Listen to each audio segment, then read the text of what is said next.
membawa benih. Semua siap? Siap. Kita ke Kejadian 1. Jadi malam hari ini saya mau mencoba untuk membawa kita semua untuk melihat bahwa setiap kali Tuhan menciptakan sesuatu, itu tidak tidak akan berakhir kepada hal itu sendiri gitu. Jadi kayak misalnya dia menciptakan tanaman, itu nggak berakhir kepada tanaman itu saja tanpa menghasilkan yang lain gitu.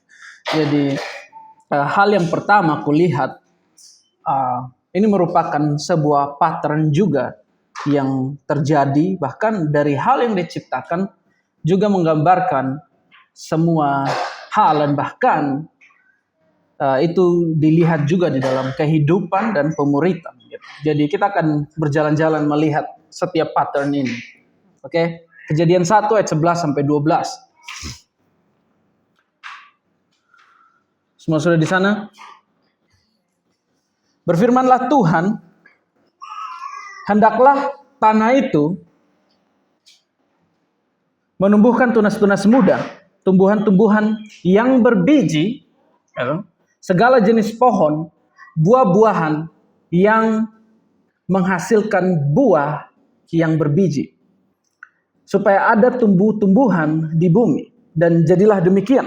Tanah itu menumbuhkan tunas-tunas muda, segala jenis tumbuh-tumbuhan yang berbiji, dan segala jenis pohon-pohonan yang menghasilkan buah yang berbiji.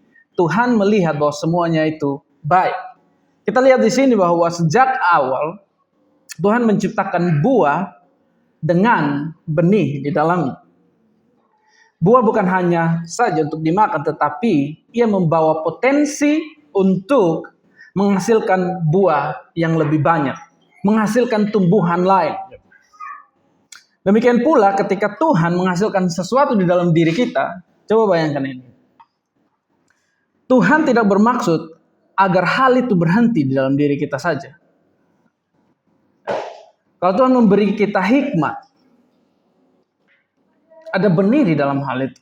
Kalau Tuhan memberi kamu kesembuhan, ada benih di dalam. Kalau Tuhan mengajarmu kesabaran, amin, kesabaran, ada benih di dalam. Saat Tuhan memulihkan imanmu, gitu. Dan kita bisa lihat semua hal ini, bahwa tujuan semua hal ini terjadi, bahwa goalsnya itu adalah menghasilkan benih.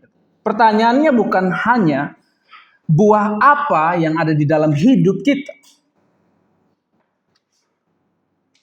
Kita mau meningkatkan levelnya sedikit lagi untuk bertanya. Pertanyaan yang lebih dalam adalah benih apa yang ada di dalam buahmu?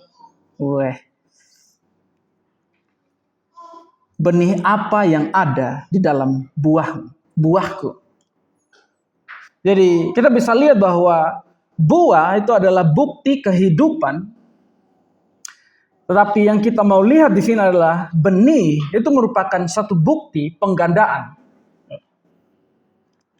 Ini merupakan bukti dari apa yang Tuhan ciptakan sejak awal. Tujuannya adalah reproduksi, di mana tumbuhan dapat menghasilkan tumbuhan yang lain.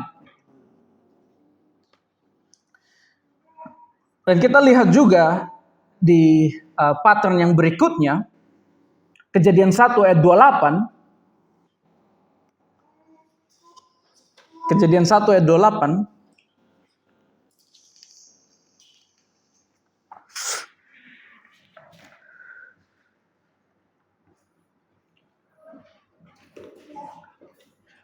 Tuhan memberkati mereka. Tuhan memberkati mereka, lalu Tuhan berfirman kepada mereka, beranak cuculah dan apa di situ? Bertambah banyak. Gitu. Penuhilah bumi dan taklukkanlah itu. Berkuasalah atas ikan-ikan di laut dan burung-burung di udara dan atas segala binatang yang merayap di bumi. Jadi lihat di sini bahwa Tuhan memberkati mereka. Berkat pertama mereka adalah, kita bisa lihat di sini bahwa saya sebenarnya sebelumnya melihat bahwa beranak cuculah dan bertambah banyak itu suatu hal yang sama, tetapi di sini dijelaskan dengan dua kata yang berbeda. Jadi beranak cuculah dan bertambah banyak. Di bahasa Inggris disebutkan bear fruit, and multiply. Jadi kata berkat di sini itu bukan merupakan satu hal yang pasif gitu. Kalau kita lihat di sini ketika Tuhan memberkati sesuatu, Ia memberikannya kekuatan untuk bertumbuh, berkembang, memenuhi dan mereproduksi. Katakan mereproduksi. Dan di sini kita harus bisa melihat dan bahkan kita juga harus mengelola hal itu dengan benar gitu. Seseorang bisa saja diberkati, namun tetap tanahnya menjadi tandus ketika kita menggunakan hal itu, kita mengkonsumsi hal itu hanya untuk kebutuhan kita saja. Gitu. Lihat di sini bahwa berkat Tuhan itu tidak dimaksudkan untuk berakhir dalam kenyamanan kita sendiri, untuk kepentingan kita sendiri, tetapi itu dimaksudkan untuk satu hal yang berlanjut. Itu dimaksudkan untuk penggandaan atau kita sebut reproduksi. Dan kita lihat di sini bahwa ada masa di mana Tuhan menunjukkan kepada Israel sebuah tanah yang Tuhan janjikan kepada mereka. Dan kita bisa lihat di Ulangan 8 ayat 7 sampai 10.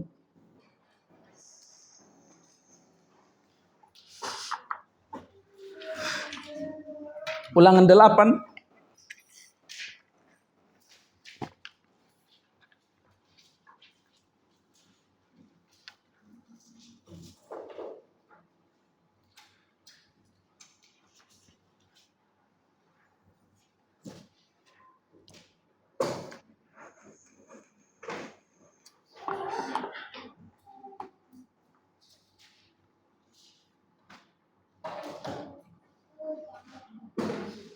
Dan ini hal di mana sangat menarik, di mana ketika Tuhan melatih Israel, bahkan di momen ketika Tuhan menggenapi dan bahkan memberikan janjinya. Kita baca dari ayat 7 ya. Sebab Tuhan membawa engkau masuk ke negeri yang baik, suatu negeri dengan sungai, mata air dan danau, yang keluar dari lembah-lembah dan gunung-gunung. Suatu negeri dengan gandum dan jelainya, dengan pohon anggur, pohon ara, dan pohon delima. Suatu negeri dengan pohon zaitun dan madunya. Suatu negeri di mana engkau akan makan roti dengan tidak usah berhemat, di mana engkau tidak akan kekurangan apapun. Suatu negeri yang batunya mengandung besi, dan dari gunungnya akan kau gali tembaga. Dan engkau akan makan dan akan kenyang, maka engkau akan memuji Tuhan. Karena negeri yang baik diberikannya kepadamu. Lihat di sini bahwa tanah perjanjian digambarkan melalui kesuburannya. Dan pada kenyataannya bahwa ketika pengintai itu, mereka pergi melihat bahwa ada pengintai yang datang membawa buah dari tanah itu. Jadi kita lihat di sini bahwa Tuhan bisa menggambarkan tanah itu melalui kota-kota, tentaranya, luasnya atau keindahannya. Sebaliknya, Tuhan menggambarkan kota itu melalui apa yang dihasilkan.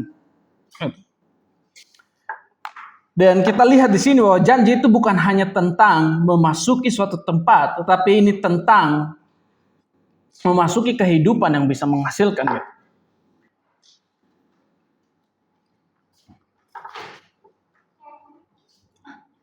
Ketika kita lihat di sini dan bahkan di sebelum mereka masuk gitu, mereka juga menikmati, bahkan buah itu dibawa ke mereka gitu. Alasan tanah itu tidak tandus waktu mereka masuk ke dalamnya.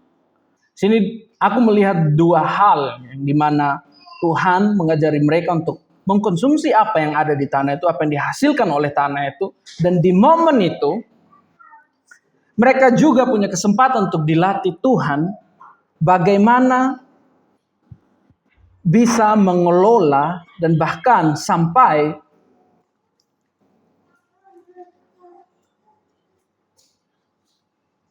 tanah yang mereka kelola itu menghasilkan buah. Gitu. Jadi di momen ini, mereka juga punya kesempatan untuk dilatih Tuhan untuk tumbuh, dan berkembang mengelola tanah itu, sehingga pada akhirnya tanah itu bisa menghasilkan buah untuk mereka konsumsi gitu. Dan di Hosea 10 ayat 12,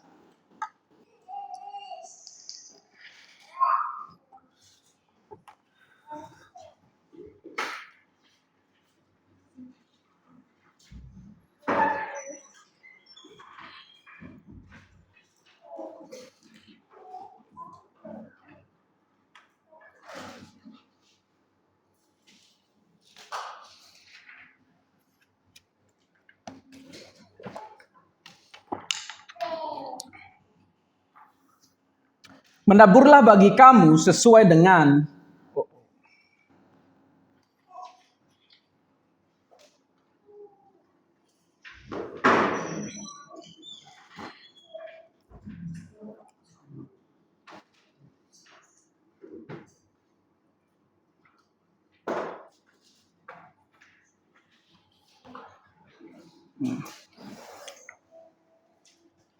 di Hosea 12, menaburlah bagimu sesuai dengan keadilan, menuailah menurut kasih setia, bukalah bagimu tanah yang baru sebab sudah waktunya untuk mencari Tuhan sampai Ia datang dan menghujani kamu dengan keadilan.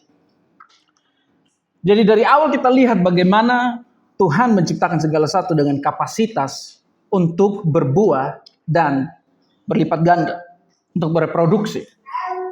Tapi yang harus kita lihat juga bahwa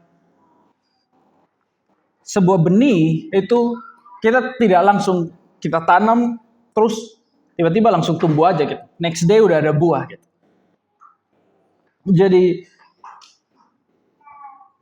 ini yang harus kita lihat bahwa sebuah benih tidak langsung menghasilkan panen. Jadi kita harus lihat bahwa potensi itu tidak sama dengan produktivitas. Gitu. Pertama-tama benih itu harus ditanam dan juga tanah itu harus dipersiapkan dan juga kehidupan di dalam proses kehidupan juga harus dibentuk. Itulah sebabnya Hosea berkata bahwa membajaklah bagimu tanah yang baru. Jadi sebelum ada panen pasti itu selalu ada pengolahan. Sebelum ada buah itu pasti selalu ada pembentukan. Gitu. Tuhan tidak hanya menciptakan orang yang berbuah, Tuhan membentuk orang yang berbuah. Jadi mari kita lihat di Yohanes 15 ayat 1 sampai 8.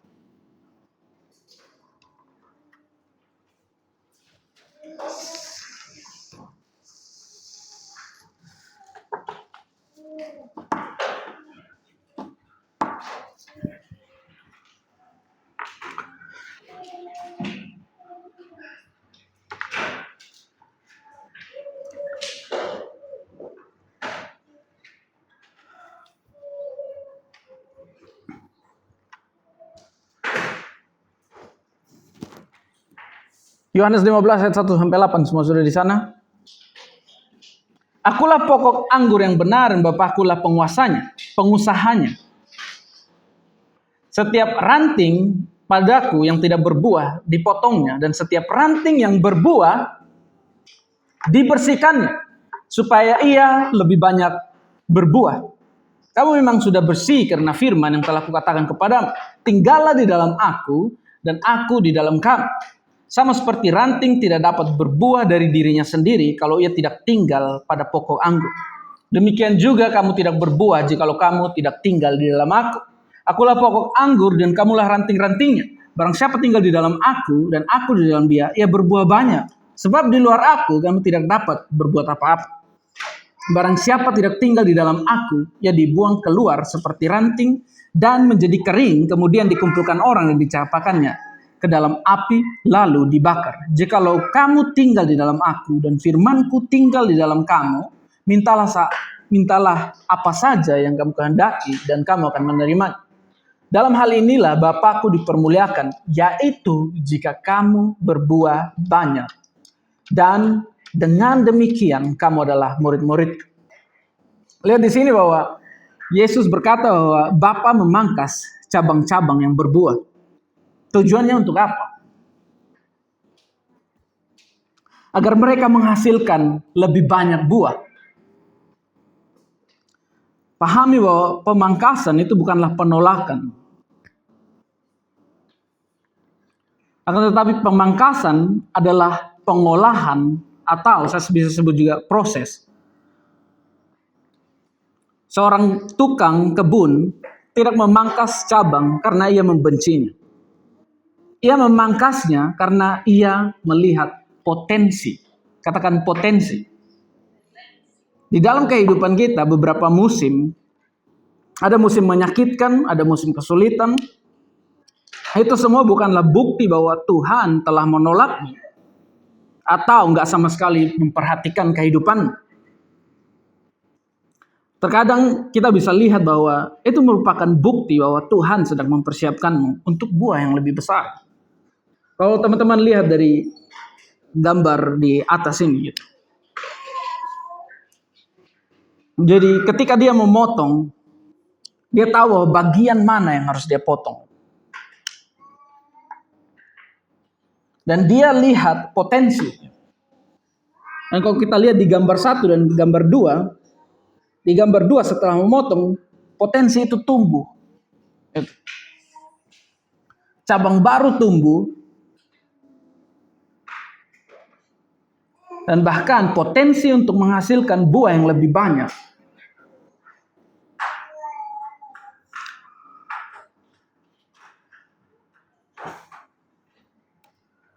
Dan di dalam proses itu kadang kita bisa melihat juga bahwa di malam momen-momen menyedihkan, momen-momen galau gitu, kita bisa lihat. Di dalam proses itu kita bisa melihat bagian yang tidak seharusnya ada pada diri kita. Dan di saat itu firman Tuhan masuk.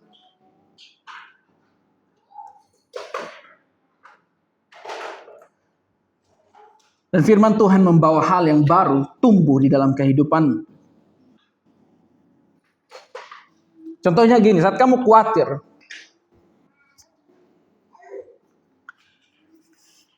dan bahkan firman Tuhan datang memangkasmu, tujuannya adalah agar kamu lebih banyak lagi percaya dan berharap kepadanya.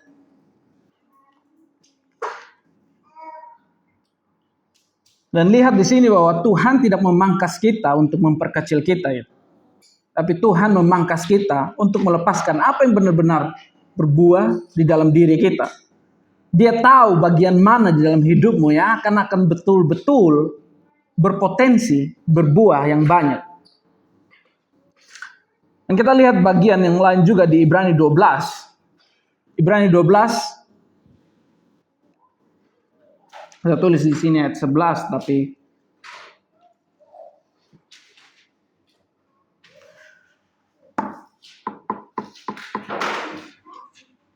kita baca dari ayat 10.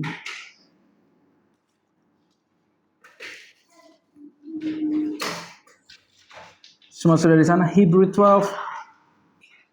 Kita mulai dari ayat 10. Sebab mereka mendidik kita dalam waktu yang pendek, sesuai dengan apa yang mereka anggap baik. Tetapi dia menghajar kita untuk kebaikan kita. Amin. Supaya kita beroleh bagian dalam kekudusannya. Memang tiap-tiap ganjaran pada waktu ia diberikan tidak mendatangkan sukacita. Amin. Tetapi duka cita. Tetapi kemudian lihat di sini apa yang dihasilkan. Ia menghasilkan buah kebenaran yang memberikan damai kepada mereka yang dilatihnya, yang dilatih olehnya. Kita lihat di sini bahwa disiplin atau pemangkasan juga kita bisa bilang memang pada momen itu menyakitkan. Pada saat itu, tetapi kemudian yang harus kita lihat bahwa dari ayat ini Ibrani 12 ayat 11 menghasilkan panen kebenaran dan damai sejahtera. Ayat ini memberikan kita garis waktu pelatihan atau saya bisa bilang proses gitu. Rasa sakit sekarang dan panen itu kemudian gitu. Masalah yang terjadi adalah kebanyakan banyak orang berhenti karena mereka melihat dan bahkan menilai saat mereka berjalan di dalam proses itu, mereka terlalu cepat untuk melihat, wah kok gini ya. Gitu. Kenapa ini sulit banget? Gitu. Kenapa? Wah ini keras banget. Gitu. Bahkan aku udah berjalan di tengah-tengah kesulitan ini, nggak lihat apa-apa gitu. Dan pada akhirnya mereka memilih untuk berhenti.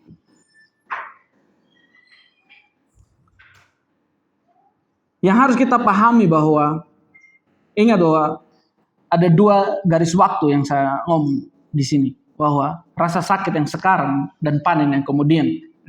Disiplin Tuhan memiliki sebuah kemudian. Katakan kemudian. Kita lihat bahwa murid-murid Yesus membutuhkan waktu kurang lebih 3 tahun untuk diproses gitu. Sebelum betul-betul kehidupan mereka, pelayanan mereka menghasilkan buah yang banyak. Gitu. Kan kalau teman-teman lihat ada contoh di Alkitab yang bahkan membutuhkan waktu gitu untuk sesuatu betul-betul bisa dihasilkan dari kehidupan mereka. Ada banyak hal gitu. Jadi yang saya mau sampaikan di sini adalah bahwa jangan menilai benih dari musim tanahnya atau di dalam prosesnya. Ada panen tersembunyi di dalam disiplin yang Tuhan kasih di dalam kehidupan kita. Setiap proses yang kita jalani, ya memang terkadang itu kering, terkadang itu sulit gitu. Tetapi setelah itu, kemudian kamu bisa memanen buah yang sebenarnya di musim itu. Dan kita lihat di ayat yang selanjutnya di Yakobus 1 ayat 2 sampai 4.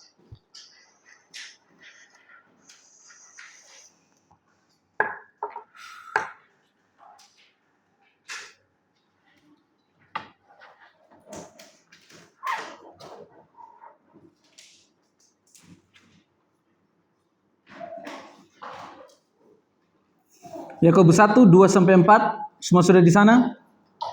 Saudara-saudaraku, anggaplah sebagai suatu kebahagiaan apabila kamu jatuh ke dalam berbagai-bagai pencobaan. Sebab kamu tahu bahwa ujian terhadap imanmu itu menghasilkan apa? Ketekunan. Dan biarlah ketekunan itu memperoleh buah yang matang, supaya kamu menjadi sempurna dan utuh dan tak kekurangan suatu apapun. Yang harus kita lihat adalah bahwa di dalam kehidupan kita, pencobaan, sebenarnya di dalam momen kesulitan, di dalam momen kekeringan, sebenarnya di momen itu sebenarnya mengungkapkan apa yang ada di dalam diri kita. Dan juga di momen itu juga, itu bisa mengembangkan sesuatu apa yang kurang di dalam diri kita. Dan kita lihat bahwa setiap kesulitan itu, yang memiliki tujuan lagi. Kita bisa lihat di sini bahwa apa yang dihasilkan. Di sini dihasilkan ketekunan. Atau di bahasa Inggris disebutkan apa? Perseverance. Itu. Yang teman-teman harus lihat bahwa kita semua berjalan di dalam kehidupan kita. Kita memiliki tujuan. Ada panggilan yang Tuhan punya di dalam kehidupan kita. Ada alasan kenapa orang-orang di luar sana mereka kesulitan, mereka dapat tanpa tujuan, sehingga pada akhirnya hal itu menghasilkan keputusasaan di dalam kehidupan.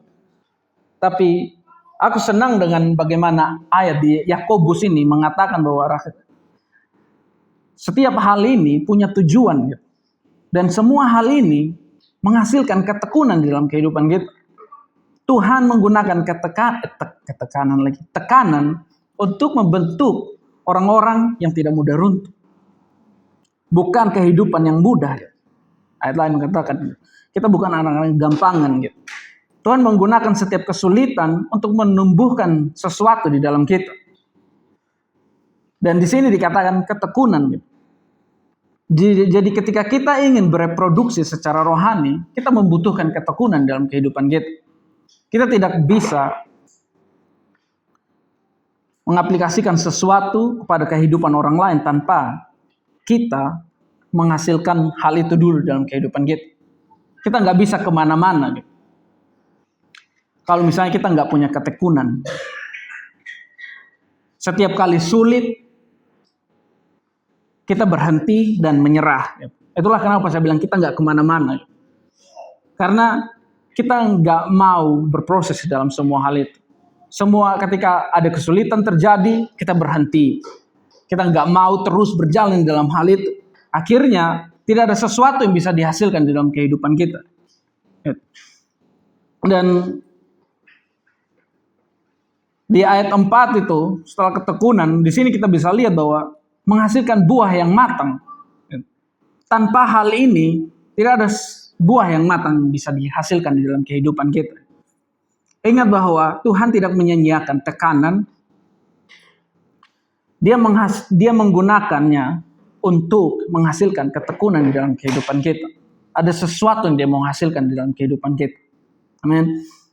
Dan bahkan di dalam hal ini juga, ada hal yang Tuhan hasilkan juga. Ada hal yang Roh Kudus hasilkan juga di dalam kehidupan kita.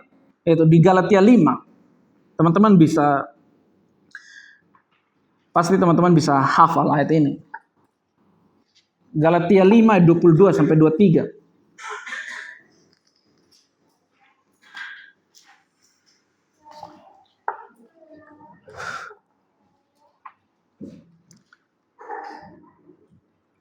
Dan di dalam semua hal ini juga kesulitan, bahkan dalam proses itu, inilah juga yang Tuhan bisa hasilkan juga di dalam kehidupan kita melalui Roh Kudusnya. Buah Roh adalah kasih, sukacita, damai sejahtera, kesabaran, kemurahan, kebaikan, kesetiaan, kelemah lembutan, dan penguasaan diri. Jadi di sini disebutkan ada buah Roh, bukan buah usaha manusia. Wait, belum.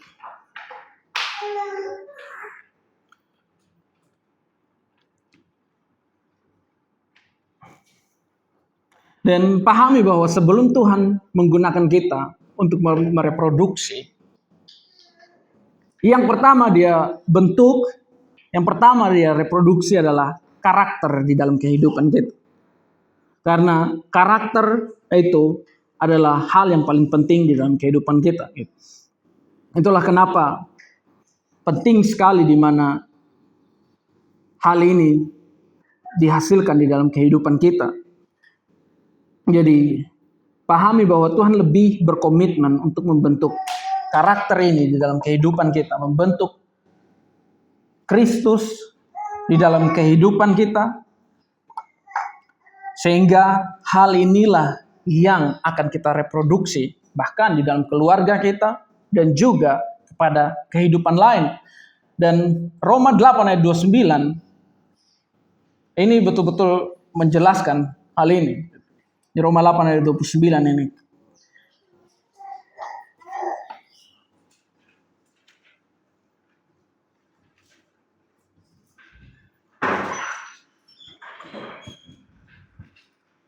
Semua sudah di sana?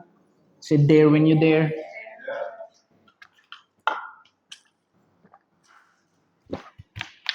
Sebab semua orang yang dipilihnya dari semula, amin, mereka juga ditentukannya dari semula.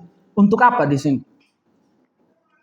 Untuk menjadi serupa dengan gambaran anaknya.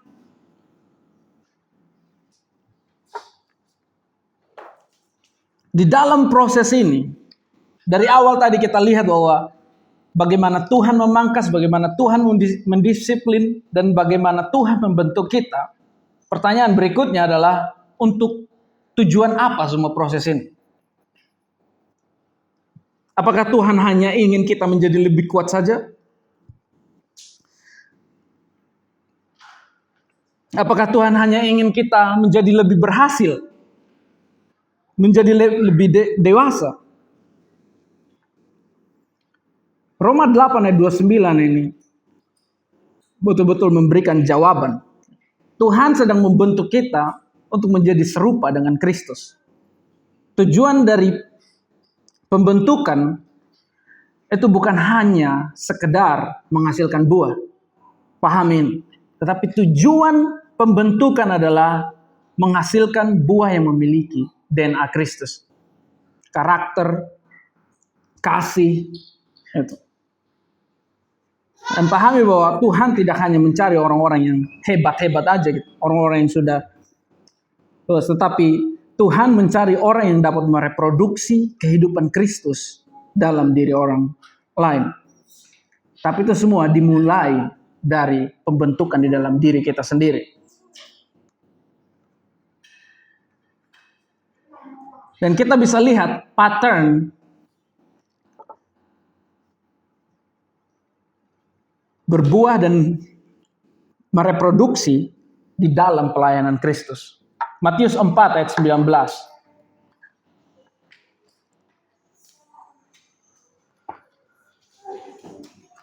Di sini kita lihat bahwa hal yang pertama dia lakukan adalah sebelum dia mengutus murid-muridnya, dia membentuk mereka.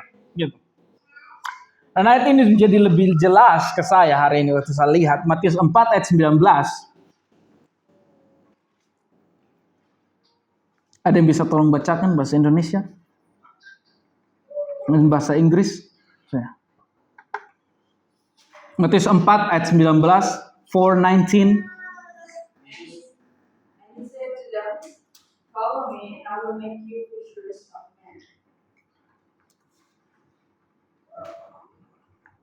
Yesus berkata kepada mereka, "Mari ikutlah aku dan kamu akan menjadikan penjara manusia."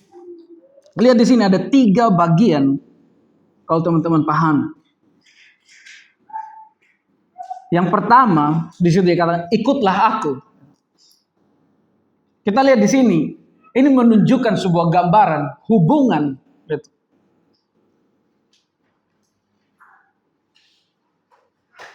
Dan bagian yang kedua adalah aku akan menjadikan kamu. Dan kita bisa lihat di sini bahwa ini merupakan transformasi. Dan yang ketiga itu adalah misi. Penjala manusia. Teman-teman bisa lihat bahwa hal yang dia lakukan pertama adalah, hey, follow me. Ikutlah aku.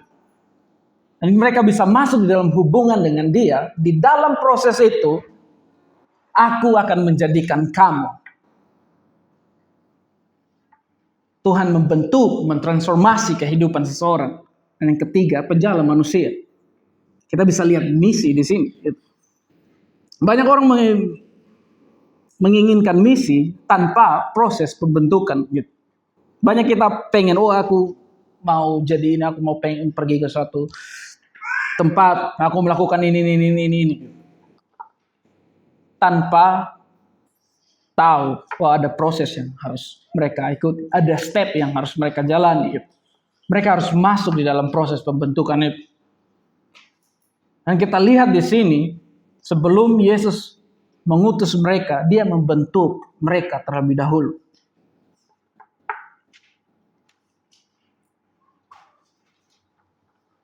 Poin yang penting adalah bahwa panggilan itu memberitahu kita kemana kita pergi.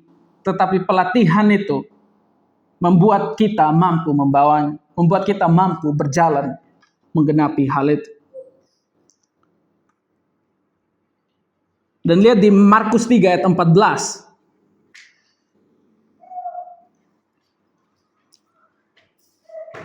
Di sini bagian kedua di mana mereka bersama-sama dengan Yesus gitu. Sebelum mereka diutus.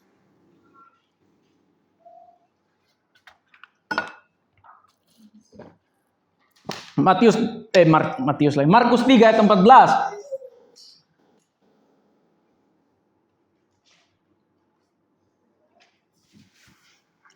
Ia menetapkan 12 orang untuk menyertai dia dan untuk diutusnya memberitakan Injil.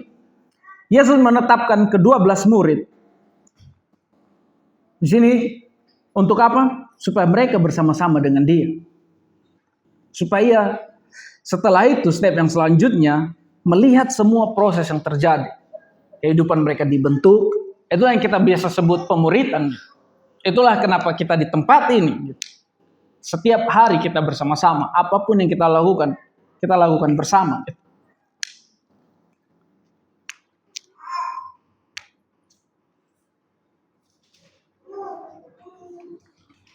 Ini adalah urutan yang paling penting. Gitu. Hal yang pertama adalah bahwa dia bersama dengan murid-muridnya.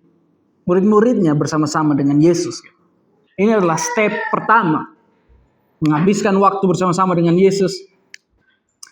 Karena disitulah sebenarnya pembentukan itu terjadi. Disitulah sebenarnya proses itu terjadi. Dan step kedua adalah setelah itu baru mereka diutus. Gitu. Kalau kita mencoba bereproduksi tanpa bersama Yesus, tanpa berjalan bersama-sama dengan dia, ada di dalam proses kita. Ya mungkin yang akan kita hasilkan di dalam kehidupan kita adalah ambisi, dan mungkin yang dihasilkan juga adalah tekanan, kepribadian, bahkan pada akhirnya kesombongan diri kita sendiri gitu.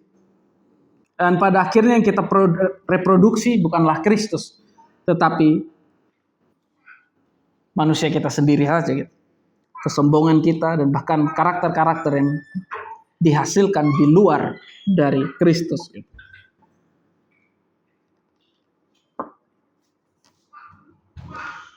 Dan kita lihat bahwa semua hal ini, dan bahkan ketika kita lihat bahwa semua hal ini yang murid-murid lakukan itu bukan berdasar dari hal yang mereka lihat, dan bahkan Timotius pun itu bukanlah tentang semua hal yang paling penting adalah mendengarkan gitu. Tetapi dia melihat secara langsung bagaimana Paulus hidup gitu. Mereka melihat bagaimana Yesus hidup. Dari apa yang mereka tangkap dari kehidupan itu. Dari kedekatan itu. Itulah yang sebenarnya dapat mereka reproduksi dalam pelayanan mereka. Dan kita lihat di Matius 28.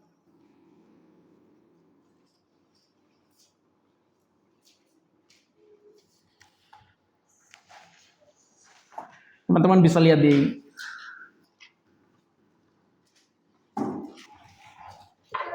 aku suka cara dia menggambarkan step by step. Ya.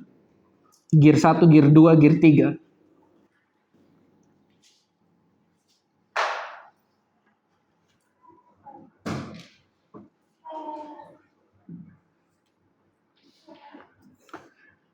Matius 28 sudah di sana. Yesus mendekati mereka dan berkata, "Kepadaku telah diberikan segala kuasa di surga dan di bumi. Karena itu, pergilah, jadikanlah semua bangsa murid, dan baptislah mereka dalam nama Bapa, Anak, dan Roh Kudus. Dan ajarlah mereka melakukan segala sesuatu yang telah kuperintahkan kepada. Dan ketahuilah, aku menyertai kamu senantiasa sampai kepada akhir zaman." Lihat di sini bahwa Yesus tidak hanya berkata bahwa jadikan orang percaya, gitu. Tapi dia ngomong di sini bahwa jadikanlah semua bangsa muridku.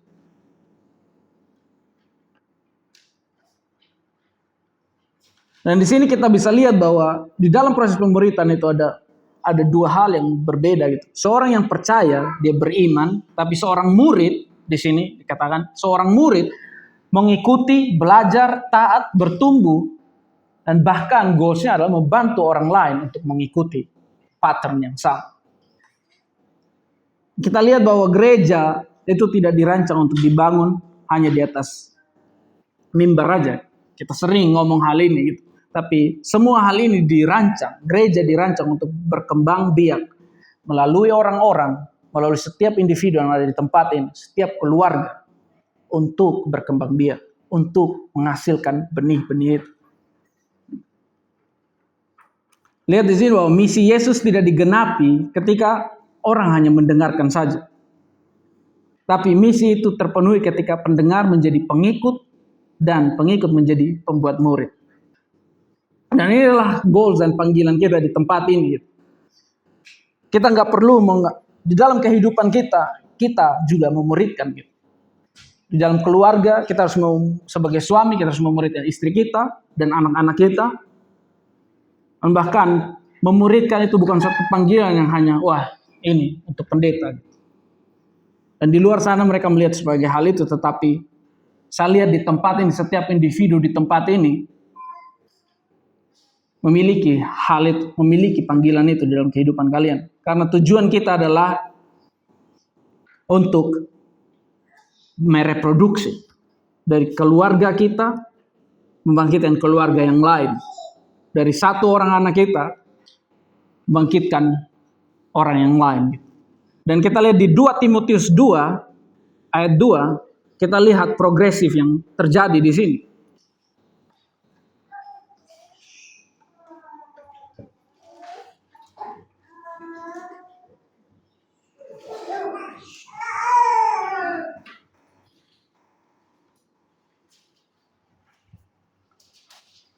Jadi ada perbedaan. Kemarin di hari Minggu juga di-mention bahwa ya ada orang Kristen yang percaya, yang punya iman mereka sendiri hanya untuk diri mereka sendiri. Mereka menjaga keselamatan mereka biar itu nggak hilang. Tapi semua hal ini berbeda dengan pemuritan gitu. Dan kita lihat di 2 Timotius 2 ayat 2, apa yang telah engkau dengar daripadaku di depan banyak saksi, percayakanlah itu kepada orang-orang yang dapat dipercayai. Lihat di sini siapa yang ngomong. Siapa yang ngomong di sini? Paulus ngomong ke Timotius. Yang juga cakap mengajar orang lain. Kita lihat di sini bahwa Paulus memberi Timotius gambaran 4 generasi. Dari Paulus, Timotius, orang-orang yang dapat dipercaya, dan juga orang lain. Semua bisa lihat progresnya.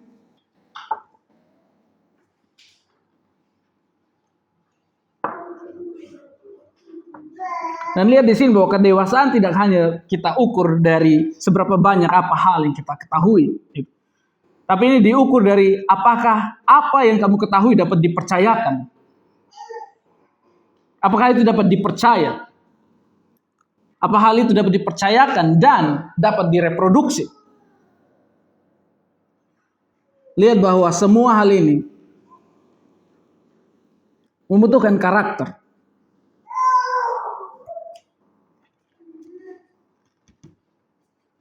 Dan kita tahu semua bahwa kita semua di tempat ini, saya percaya bahwa kita percaya bahwa Injil bukan hanya satu hal yang harus kita lindungi gitu. Tapi Injil adalah satu hal yang harus kita teruskan kepada kehidupan yang lain. Dan di 1 Korintus 11 ayat 1,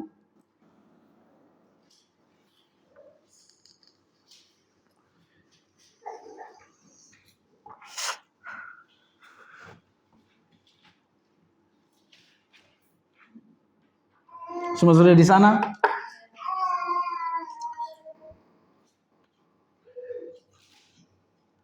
Seorang bisa bacakan 1 Korintus 11 ayat 1. Bahasa Indonesia.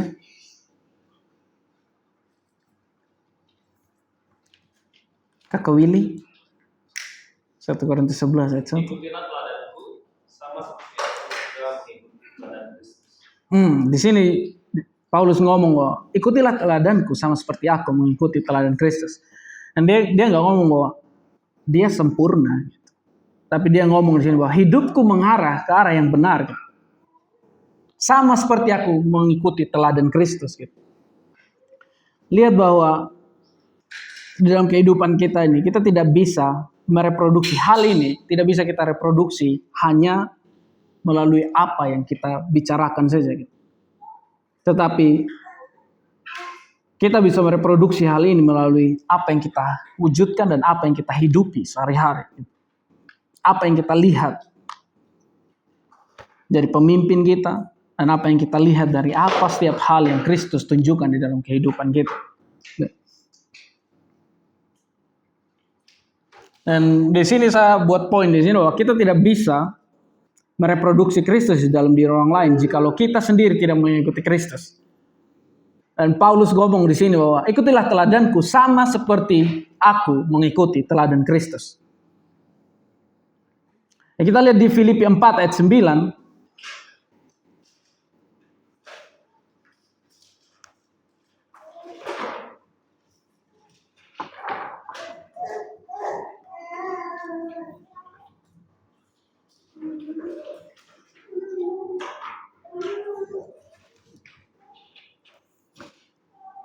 Dan lihat ayat ini, Paulus ngomong,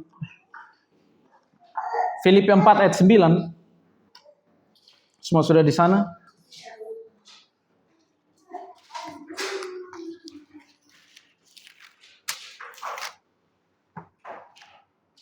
Apa yang telah kamu pelajari, yang telah kamu terima, yang telah kamu dengar, dan yang telah kamu lihat dariku, lakukanlah itu. Dengan demikian Tuhan sumber damai sejahtera akan menyertai kamu. Jadi lihat di sini Paulus ngomong bahwa apa yang telah mereka pelajari, apa yang telah mereka terima, mereka dengar, dan kemudian dia bilang, lakukanlah itu. Mereka harus mempraktekannya gitu. Jadi pemuritan itu juga tidak lengkap kalau kita nggak sampai titik di mana kita harus mempraktekannya dalam kehidupan kita. Pemuritan tidak lengkap sampai pada titik di mana kita nggak melakukan hal itu dalam kehidupan kita. Kita tahu bahwa di tempat ini kita banyak belajar. Kita menerima banyak hal. Dan ada 4 poin yang saya list di sini bahwa orang belajar melalui pengajaran, mereka menerima melalui hubungan, mereka mendengar melalui pengulangan, dan bahkan mereka melihat hal ini melalui teladan. Mereka bertumbuh melalui praktik. Jadi 4 poin ini betul-betul menjadi fondasi yang sebenarnya menjadi bagian di dalam kehidupan kita. Dan kita semua harus sampai di titik di mana kita menghidupi hal ini dalam kehidupan kita. Dan ingat bahwa apa yang tidak dipraktikkan itu biasanya jarang direproduksi. Karena kita nggak tahu. Dan di Matius 7 ayat 16 sampai 20,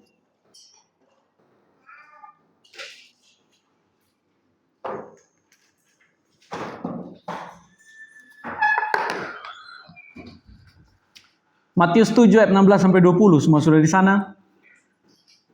Kita cepat-cepat.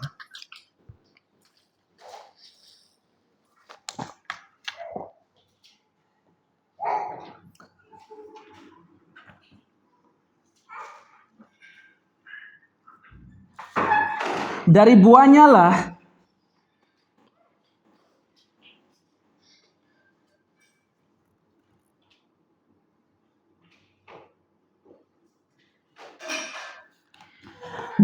lah kamu akan mengenal mereka. Dapatkah orang memetik buah anggur dari semak duri atau buah ara dari rumput duri? Demikianlah setiap pohon yang baik menghasilkan buah yang baik. Sedang pohon yang tidak baik menghasilkan buah yang tidak baik. Tidak mungkin pohon yang baik itu menghasilkan buah yang tidak baik. Ataupun pohon yang tidak baik itu menghasilkan buah yang baik. Dan setiap pohon yang tidak menghasilkan buah yang baik pasti ditebang dan dibuang ke dalam api. Jadi dari buahnya lah kamu akan mengenal mereka.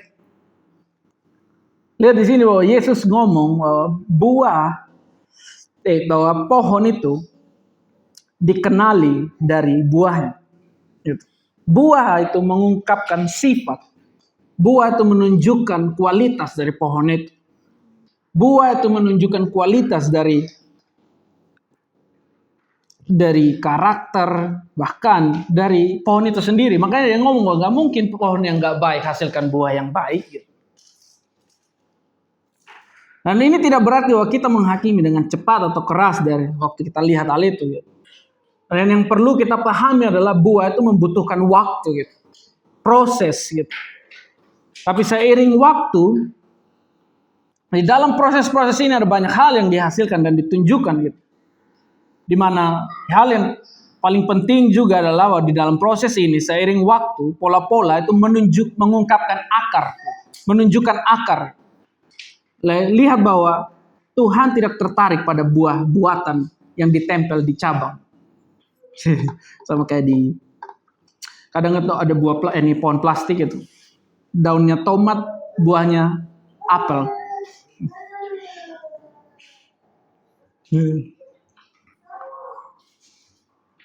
Dan lihat bahwa Tuhan tidak tertarik pada buah-buatan yang ditempel di cabang.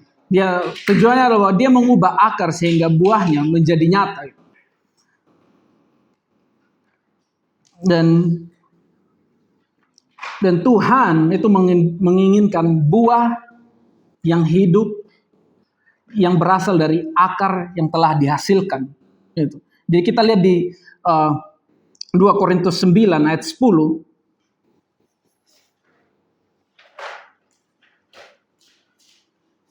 Dan hal ini sangat menarik bahwa ketika teman-teman mempelajari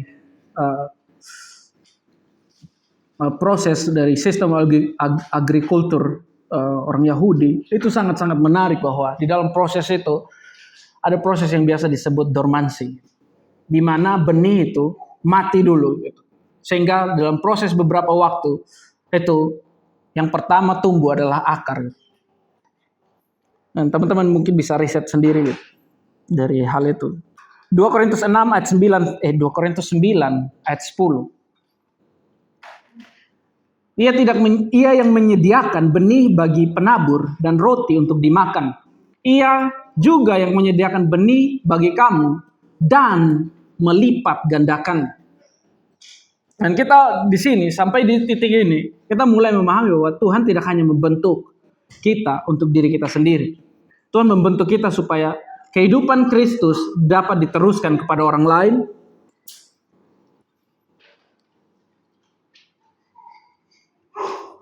Dan juga di dalam proses ini, setiap reproduksi itu membutuhkan sesuatu. Setiap reproduksi itu membutuhkan benih. Dan di sini Paulus ngomong bahwa Tuhan menyediakan benih bagi penabur. Dan lihat di sini bahwa kenapa di sini? Kita lihat di sini kenapa itu. Dan yang harus kita sadari bahwa Tuhan bekerja melalui prinsip penaburan di sini. Tidak akan ada panen tanpa benih. Tidak ada reproduksi tanpa adanya penyerahan. Tidak ada penggandaan tanpa sesuatu harus ditanam. Nah itulah sebabnya Yesus ngomong bahwa di perumpamaan tentang gandum yang jatuh, benih itu harus jatuh ke tanah dan mati. Jadi di dalam proses ini ada banyak hal yang betul-betul ini kita lihat, dan bahkan untuk melihat gambaran ini kita lihat di Yohanes 12 ayat 24.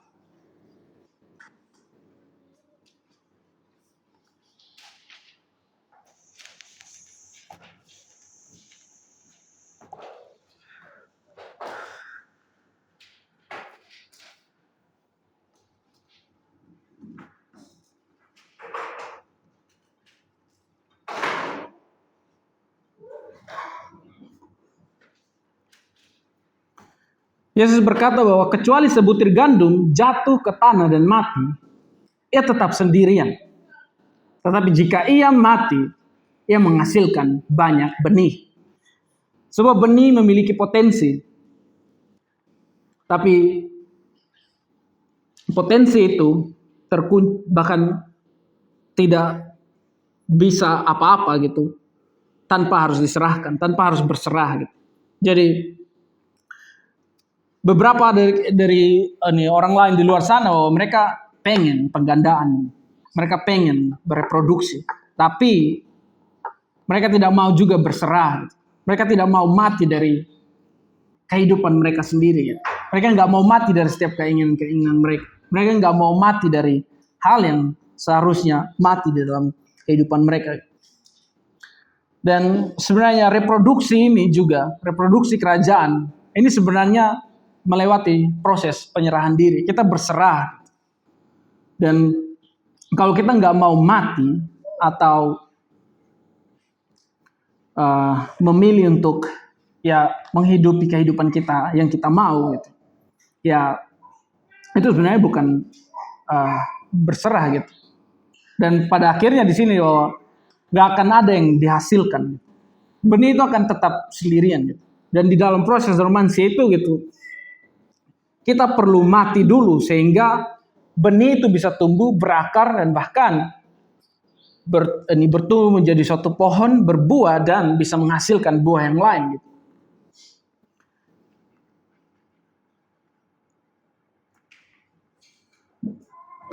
Kita lihat di Lukas 8.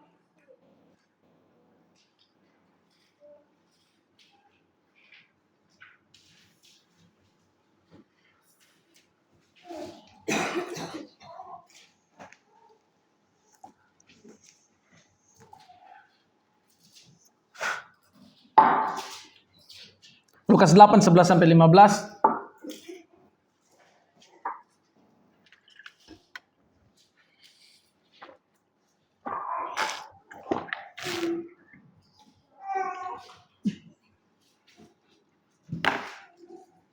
Oh, bukan 11 sampai 15. 11 dan 15.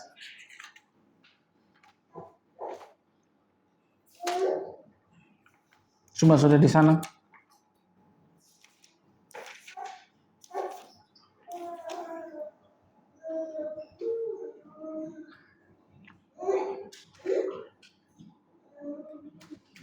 Di sini kata bahwa inilah arti perumpamaan itu. Benih itu ialah firman Tuhan yang di tanah yang baik. Ayat 15, yang di tanah yang baik, artinya orang-orang yang mendengarkan firman itu, menyimpannya dalam hati yang baik dan mengeluarkan buah dalam ketekunan.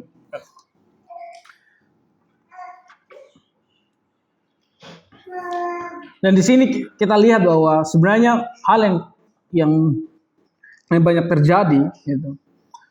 Sebenarnya kita bisa lihat bahwa masalahnya itu bukan pada benihnya. Benihnya baik, gitu. Sebenarnya terkadang yang menjadi masalah adalah bahwa tanahnya. Gitu. Tanah yang baik mendengarkan firman, menyimpan firman, bertahan seiring dengan waktu sampai di momen di mana menghasilkan buah. Gitu. Dan banyak orang mendengar firman, merasa terinspirasi, tapi terkadang mereka kehilangan hal itu sebelum. Teman-teman bisa baca full dari ayat ini. Gitu. Jadi di dalam proses ini, kita bisa lihat bahwa di mana pelatihan itu juga itu belajar bagaimana kita bisa menjaga benih di dalam kehidupan kita. Kita belajar bagaimana menjaga setiap firman itu di dalam kehidupan kita. Dan dari situlah bahwa setiap firman itu yang bisa menghasilkan sesuatu di dalam kehidupan kita. Firman itu juga bisa mereproduksi sesuatu di dalam kehidupan kita. Dari karakter, dari kesabaran kita. Dan di Yesaya 55 ayat 10 sampai 11.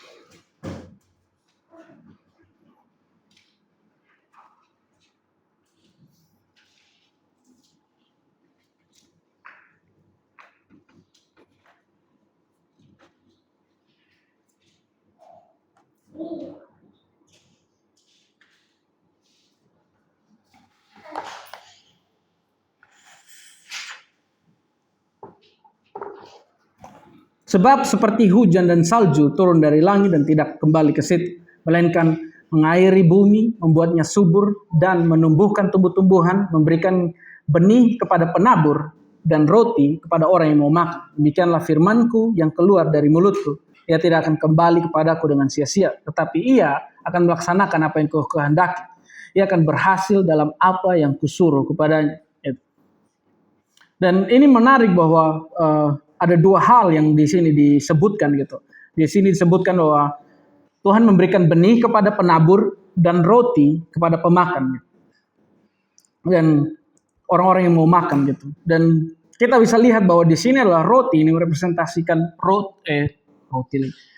nutrisi untuk saat ini gitu. Dan benih ini merepresentasikan untuk panen di masa depan gitu. Dan masalah yang sering terjadi adalah bahwa hal ini yang disediakan Tuhan untuk kehidupan kita gitu. Kita memakan semua hal itu, kita mengkonsumsi semua hal itu untuk diri kita sendiri gitu. Kita mengkonsumsi semua hal yang Tuhan berikan hanya untuk diri kita sendiri gitu. Beberapa hal yang Tuhan berikan dimaksudkan untuk memberikan kita makan saat ini, untuk menikmati saat ini, dan hal-hal yang lain sebenarnya benih-benih ini dimaksudkan untuk tujuan yang untuk ditanam di kemudian hari. Dan terkadang kita dalam kehidupan kita lupa untuk memperhatikan yang mana betul-betul bagian dan yang mana betul-betul hal yang betul-betul bermanfaat untuk masa depan gitu, sehingga kita sulit terkadang membedakan gitu. Dan hal ini yang betul-betul sebenarnya perlu kita lihat di dalam kehidupan kita. Di 1 Korintus 3 ayat 6 sampai 7.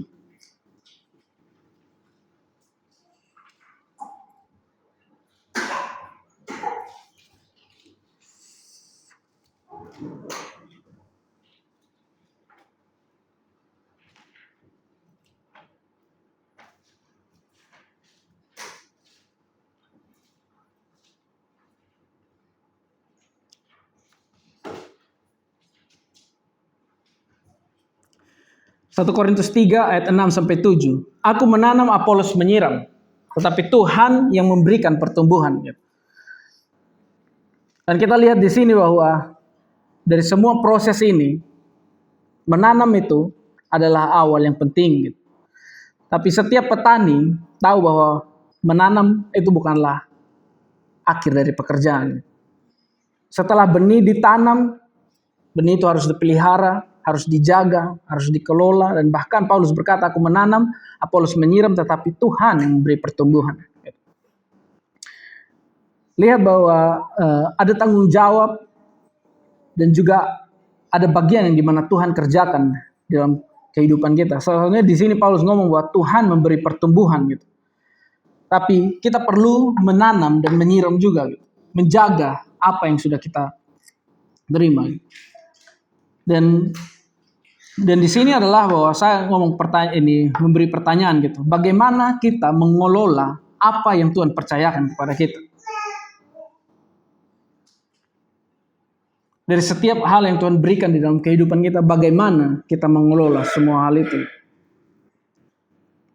Dan ada dua respon yang bisa dilakukan gitu. Salah satunya di Matius 25 ayat 14 sampai 30.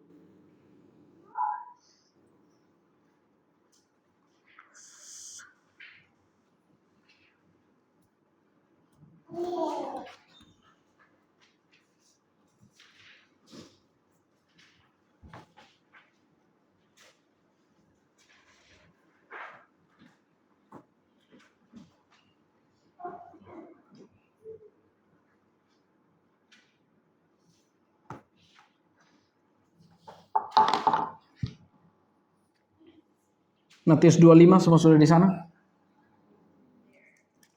Yeah.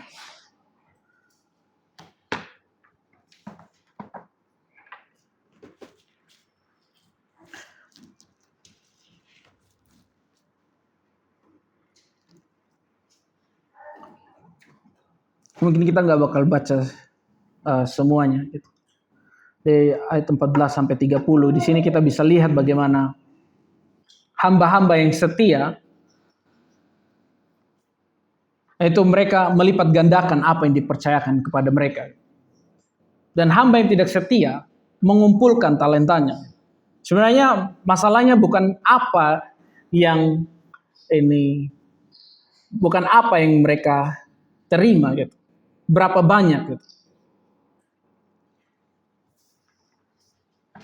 Masalahnya bukan apakah mereka menerima jumlah yang sama.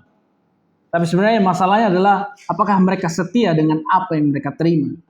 Dan ada dua hal gitu yang terlihat dari perumpamaan ini, bahwa ketakutan di sini membuat seseorang mengubur hal itu. Menjaga hal itu. Untuk karena dia takut aja gitu. Tapi kita bisa lihat bahwa kesetiaan Setiap orang hamba-hamba yang setia ini, mereka melipat gandakan apa yang dipercayakan kepada mereka. Dan sebenarnya kita lihat bahwa masalah itu sebenarnya bukan seberapa banyak benih yang kita terima. Terkadang masalahnya adalah apakah kita mengubur atau menanamnya. Dan di Mazmur 1 ayat 1 sampai 3 gitu, di sini dikatakan bahwa orang benar seperti pohon yang ditanam di tepi aliran air yang menghasilkan buah pada musim. Gitu. Dalam kehidupan kita pasti menginginkan buah. Tapi terkadang di beberapa proses kita menolak untuk ditanam di dalam Kristus. Gitu. Kita tolak untuk masuk di dalam proses itu. Dan yang harus kita sadari adalah bahwa kehidupan yang tertanam itu memiliki akar. Gitu. Kehidupan yang tertanam itu mendapatkan nutrisi. Gitu. Dan kehidupan yang tertanam itu bertahan melewati semua musim. Gitu. Dan sama kayak benih itu. Gitu. Dan buah itu datang pada musimnya. Gitu. Beberapa musim adalah musim berakar. Dan beberapa musim ada juga musim pemangkasan. Dan beberapa musim, ada musim di mana kita panen gitu.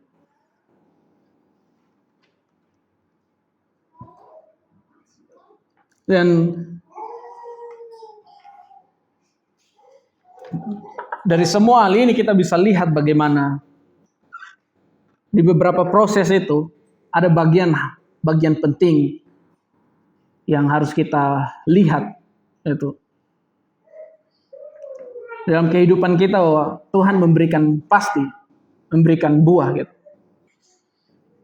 Tetapi yang harus kita lihat juga bahwa di dalam buah itu ada benih. Di dalam setiap hal yang Tuhan berikan itu ada benih di dalamnya. Teman-teman mungkin ingat bahwa benih ilahi itu ada di dalam diri kehidupan teman-teman semua. Dan kita lihat bahwa ketika kita menikmati itu, kita memakan buah itu, memakannya habis gitu. Dan berkat itu hanya berakhir untuk diri kita saja. Semua hal yang diberikan itu hanya berakhir kepada diri kita saja gitu. Tapi hal yang berbeda adalah ketika semua hal itu yang diberikan kepada kita melipat gandakan hal itu. Kita menanam kembali benihnya. Dan dari situlah kita bisa lihat berkat itu mengalir. Dan bahkan hal itu mengalir melalui kehidupan kita. Dan sebenarnya pertanyaan untuk kita adalah bahwa bukan hanya apakah Tuhan telah memberkati kita. Pertanyaan yang lebih dalam adalah bahwa apa yang sedang kita reproduksi dengan apa yang telah Tuhan tempatkan di dalam diri kita, di dalam kehidupan kita. Apa yang sedang aku reproduksi dengan apa yang Tuhan tempatkan di dalam kehidupanku. Karena ingat bahwa Tuhan tidak hanya melatih kita hanya untuk bertahan hidup. Bukan hanya bisa terlepas dari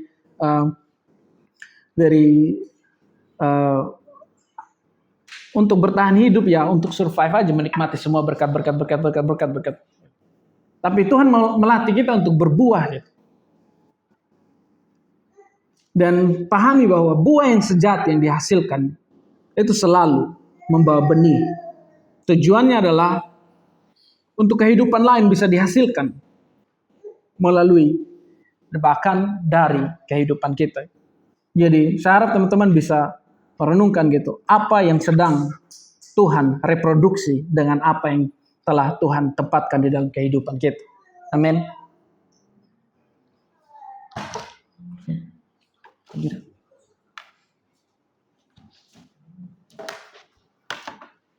In Genesis 12, verse 2, Di Kejadian 12 ayat 7. there's a story that one of the amazing men that said promise to this man. There is a keyword that connects to what we talk about tonight. Ayat berapa? 12 Verse 2. ayat 2. Di ayat 2 semua sudah di sana. Aku akan membuat engkau menjadi bangsa yang besar, memberkati engkau serta membuat namamu masyhur dan engkau akan menjadi berkat. First it said, I make you. Yang pertama dia ngomong bahwa aku menjadikan engkau, membuat engkau. Say like the process that Stanley explained to us. Sama dengan proses yang Stanley jelaskan kepada kita. And in some translation, and then we continue that from you, from inside you. Dan bahkan di beberapa terjemahan itu ngomong juga bahwa dari dalam hidup, dari dalam dirimu. God made him, and then after that, from him, there's a nation. Dan bahkan dari ya Tuhan memberkati dia, setelah Tuhan membuat dia, dan bahkan dari dalam dia akan dihasilkan bangsa. Really, that's a purpose that why God put his seed in you, so you grow, and then you will bear fruit that have the same seed that will grow again. Jadi ada suatu tujuan di mana Tuhan menempatkan benihnya di dalam kehidupanmu sehingga bisa menghasilkan benih yang bisa dihasilkan oleh hidup. Most difficult, actually, another level of just being reproduced is you reproduce good seed. Jadi hal yang paling sulit adalah bahwa yang di dalam masa mereproduksi adalah di mana kamu bisa menghasilkan ini benih yang baik, berkualitas baik. In this verse, is the one that put the seed inside Abraham is God Himself.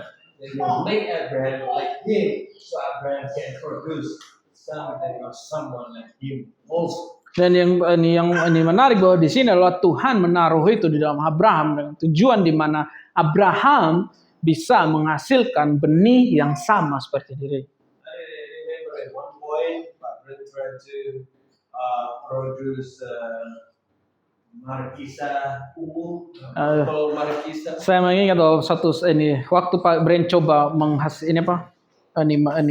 menghasilkan markisa warna ungu. So he keep the seed from the fruit, passion fruit, purple passion fruit. Dia menyisihkan buah dari buah lagi biji dari markisa yang warna ungu. Because he has decided to and produce markisa ungu. Karena dia punya tujuan untuk menanam benih dan memproduksi buah markisa ungu. That means what is the fruit is the seed, and that will produce the same thing. Jadi tujuan dari benih yang ini spesifik yang ditanam itu untuk bertujuan untuk menghasilkan buah yang spesifik yang sama dari benih itu tadi. I believe all of us will reproduce. Saya percaya bahwa setiap dari kita akan bereproduksi. But the problem is that you will reproduce a good fruit.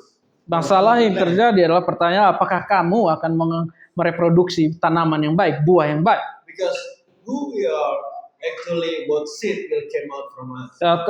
Siapa kita itu sebenarnya adalah benih yang akan keluar dari kita. Then markisa ungu will have seed of markisa ungu and will produce another markisa ungu. Buah markisa ungu itu akan menghasilkan buah markisa ungu dan benih itu akan menghasilkan lagi markisa ungu. So if we fearful, our seed will be fearful. Kalau kita takut, penuh dengan ketakutan, benih kita juga akan penuh yang benih yang dihasilkan juga tuh benih ketakutan. Yeah, and then if you reproduce, when you reproduce also. Jadi sebenarnya ketika kalian mereproduksi hal itu, hal yang akan diproduksi dihasilkan adalah ketakutan juga. So Stanley share a good message tonight. I stand right there. I'm thinking, what kind of fruit that I want, what kind of seed that I want to produce from my life. Actually, the way to make sure that I'm to make sure my life. Jadi Stanley membagikan pesan yang bagus dan waktu saya berdiri merenungkan hal ini, saya mau memastikan bahwa ini buah apa yang akan saya hasilkan, tetapi saya mau memastikan bahwa saya menghasilkan buah yang baik dari dalam diri saya sendiri. Because I believe I will reproduce, but the quality of what I reproduce is the quality of who I am. Jadi ini kualitas yang saya produksi, the good quality ini kualitas yang saya produksi benih itu adalah benih dari siapa saya. So I want to grow in the time that God has for us, even if difficult. Apakah kalian mau bertumbuh di waktu dan di masa yang Tuhan berikan kepada kita, bahkan di masa-masa kesulitan? We have good fruit that have a good seed. Sehingga kita mampu menghasilkan buah yang memiliki biji yang berkualitas baik. When we produce Dan kita good kingdom. mereproduksi kerajaan yang baik. Good kingdom. Jadi kita mereproduksikan tanaman kerajaan yang baik juga. Amin. Are you ready to reproduce? Apakah kalian siap untuk bereproduksi? Grow more first. Bertumbuh lebih yang pertama. Grow more in the season, rainy season or dry season. Ya, bertumbuh di masa di mana masa hujan dan musim kering. The one that trust the Lord will always flourish and bear fruit even in dry season. Mereka yang mempercayai Tuhan, mereka pasti akan bertumbuh dan berbuah banyak, bahkan di musim-musim kemarau. So trust the Lord. Percaya kepada Tuhan adalah kuncinya. And we'll meet again Sunday in this room. Kita akan bertemu lagi hari Minggu di ruangan ini. I'll talk about how you say, person or prison.